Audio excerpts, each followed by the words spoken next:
The bathtub on the first floor of my home desperately needed an update. Weird features included chips, holes, strange gaps, corroded drains, and discolored tile.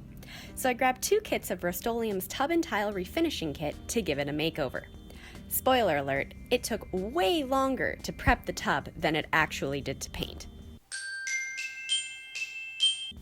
This project requires an impressive amount of materials, and while I've listed them all here, I highly recommend hopping over to the blog post linked in the description below to learn more about the purpose of each and whether something you already have will work instead.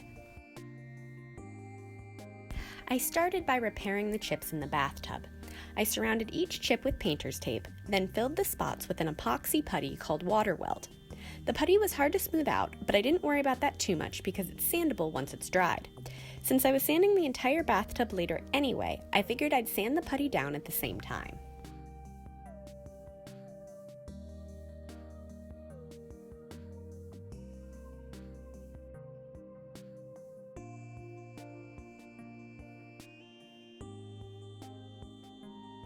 I filled the gaps and holes with the same epoxy putty as well. I picked this stuff over some of my other options because it dries to an off-white, which I figured would be more easily covered with paint than a putty that dried gray.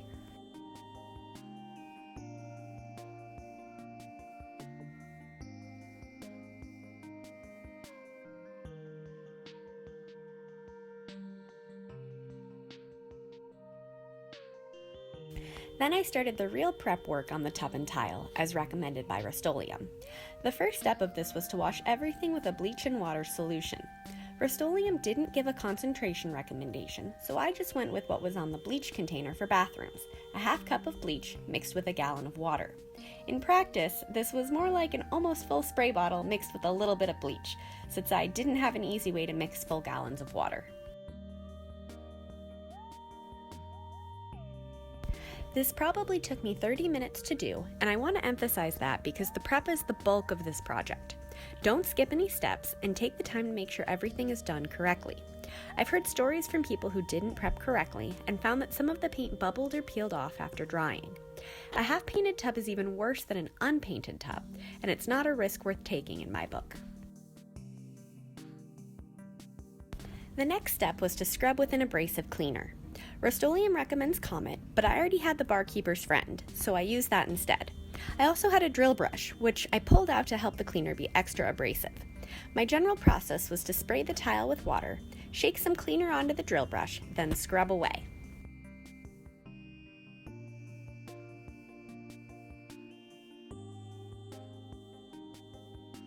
So to my surprise, the Barkeeper's Friend drill brush combo thing actually removed the discoloration from the tiles.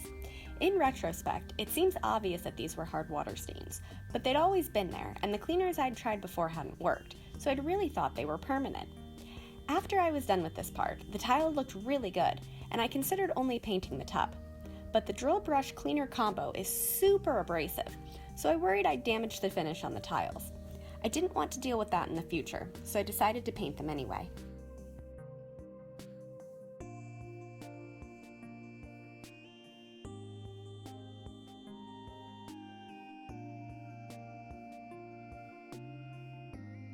Next, I removed the caulk. I was worried this would be difficult, but the scraper had sharp blades that cut right through it.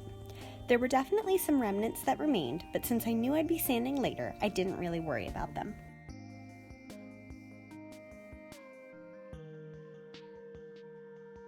Next up, on what is seemingly an endless list of cleaning steps, was to scrub the tub with Lime-A-Wayne and abrasive pad. I 100% believe this was an important step, so don't skip it, but the Lime-A-Way left a film on my tub as it dried, which clogged up my sandpaper in the next step. Maybe I should have been rinsing as I went. Lesson learned, I guess.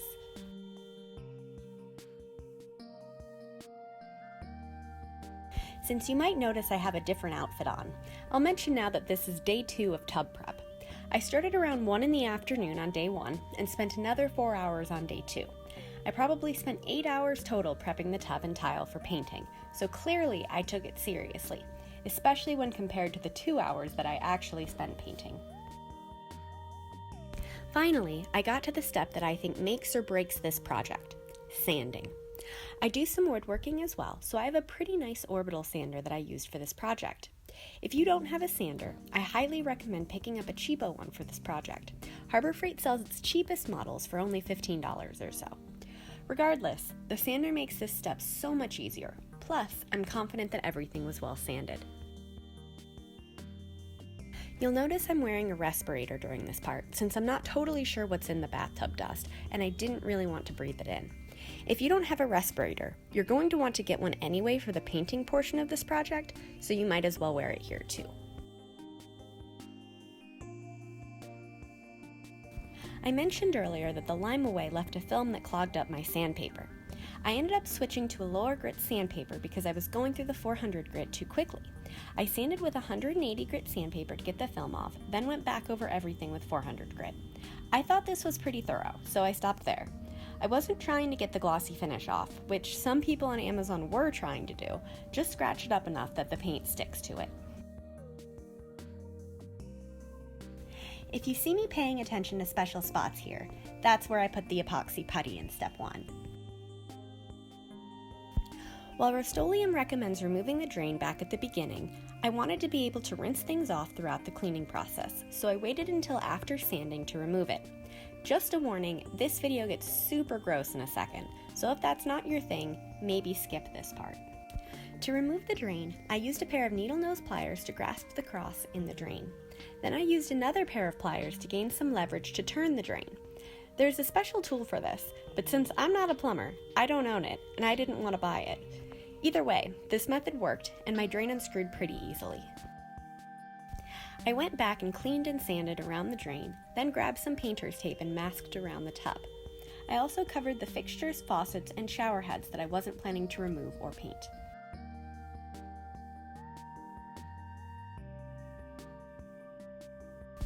The very last step before painting is to wipe the entire tub down with a tack cloth. I used a microfiber cloth, and that seemed to work just fine. The key is to do this step immediately before painting, so I saved it for the next morning when I was getting everything ready. Finally, I mixed the paint. The kit comes with 2 cans, 1 can of paint and 1 can of activator for the paint. Both cans should be mixed independently before being mixed together. There's plenty of room in the paint can to add the activator, which I was worried about before I started.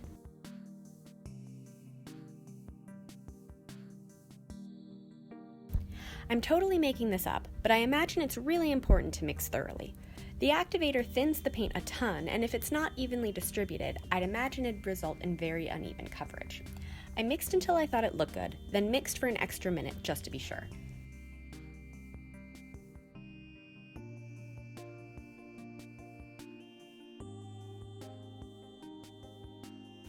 Then I painted. I primarily used a 4-inch foam kitchen and bath roller to do the bulk of the painting. The ones I chose, which I discuss in the blog post linked in the description below, didn't disintegrate like I've heard of happening, but did break in half about halfway through a coat. I purchased a 10-pack of rollers and used 8 of them on 3 coats. For any small areas, I used foam brushes, and the paint did cause those to disintegrate. I typically did all of my small areas at once so that I could throw the brush away before it fell apart.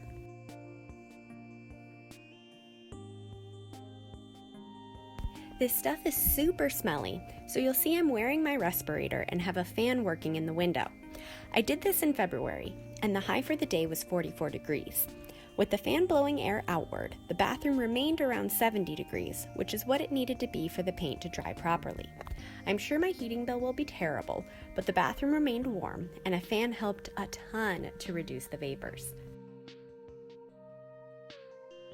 The 2 kits I used were just enough to do 3 coats of paint on my bathtub.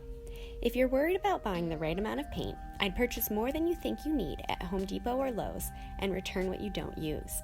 Amazon doesn't accept returns on chemical products like this, so I'd only buy from them if you have a good idea of how much you'll need.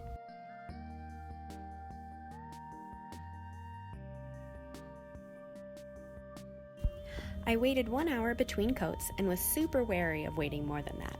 Experiences I read about in the reviews indicated that waiting longer actually reduces the adhesion of the paint. Some people waited overnight and really struggled to apply the second coat.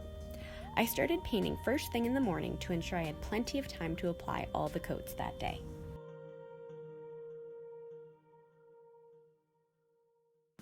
I waited 3 days before caulking the bathtub and installing the new drain. For the caulk, I applied it to the bathtub, then smoothed it out with my finger and a damp paper towel.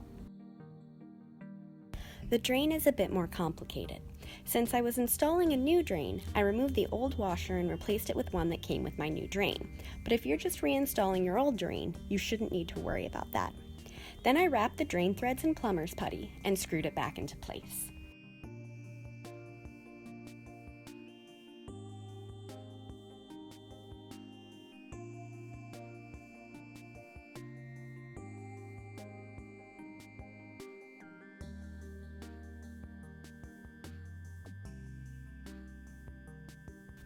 Then the bathtub was done. This is only the first step in my bathroom remodel, and I'm super excited about how it'll look when it's all done. If you are too, or found this video helpful, be sure to like and subscribe. And if you want more information, check out the blog post linked in the description below. It covers every single thing I could think to tell you about this project, so I know you'll find it useful. Thanks, and don't forget to hit subscribe.